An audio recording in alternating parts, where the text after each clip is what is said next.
Dan kenapa saya harus berbagi kebahagiaan?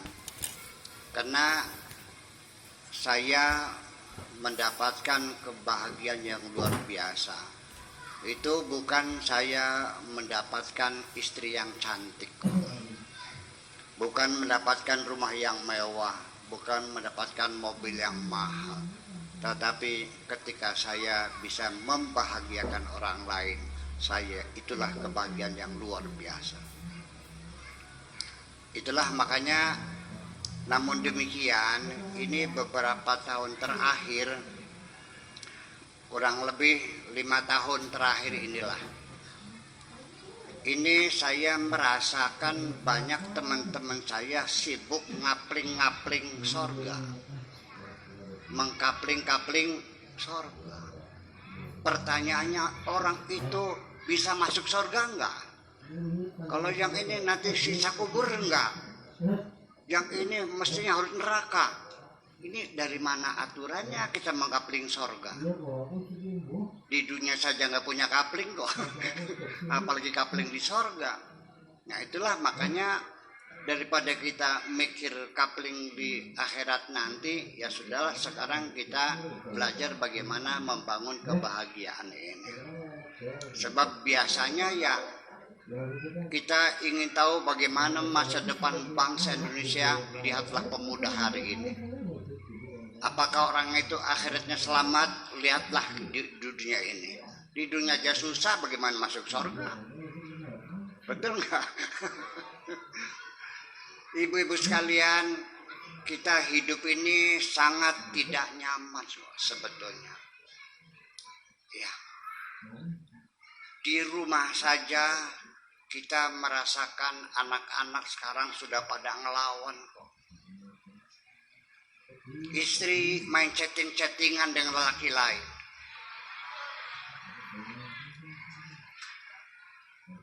Suami punya simpenan lagi. Ya Allah. Tetangga tiap hari bertengkar, cerewetnya kayak apa?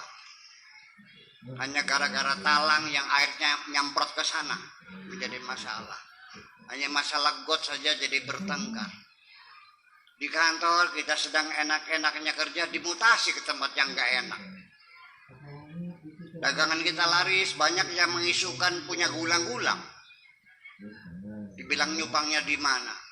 Ini sehari-hari di kantor, di rumah, di sawah sama.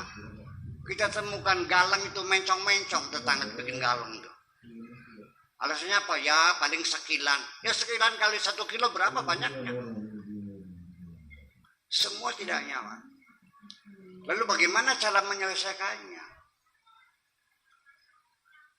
Nah, terakhir kali ada anak perempuan datang bawa pacarnya tuh. Pakai anting pacarnya. Rambutnya di set merah, dikepang kayak kuda tuh. Rambut bajunya ditempelin tutup botol.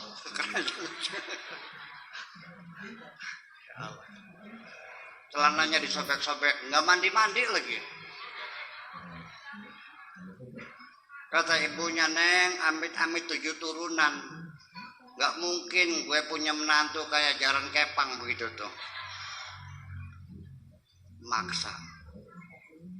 Ini pertanda ibu sudah tidak berwibawa di mata anak-anak. Maksa.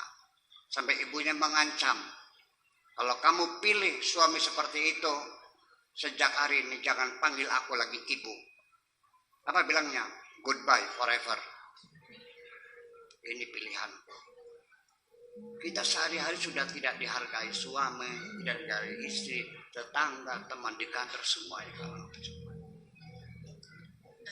Pertanyaan saya, ingin nggak berwibawa? Dari mana datangnya wibawa? Wibawa akan bisa dibangun melalui personalitas kita, kepribadian kita. Tidak datang tiba-tiba. Nah itulah makanya nggak usah datang ke dukun minta jimat supaya berwibawa lah, percuma dah. Kita perbaiki aja kita sendiri bagaimana supaya kita hidup ini punya kepribadian yang jelas. Ya, sebabnya kita tidak dihormati, ya memang kita tidak layak dihormati. Jangan menyalahkan orang ketika tidak menghormati kita. Memang kita tidak layak untuk dihormati. Setuju nggak? Ya. Daripada kita menuntut orang menghormati kita, ya cobalah sekarang kita mulai dari diri kita sendiri. Hormatilah dulu orang lain. Bagaimana orang lain menghormati kamu, kamunya tidak pernah menghormati orang lain? Betul. Ketika Anda telah menghormati orang lain, pasti orang lain pun akan hormat kepada Anda. Jadi pada hakikatnya menghormati orang lain itu adalah menghormati diri sendiri kepadanya. Nah, itulah untuk membangun kewibawaan, kepribadian, personalitas yang begitu.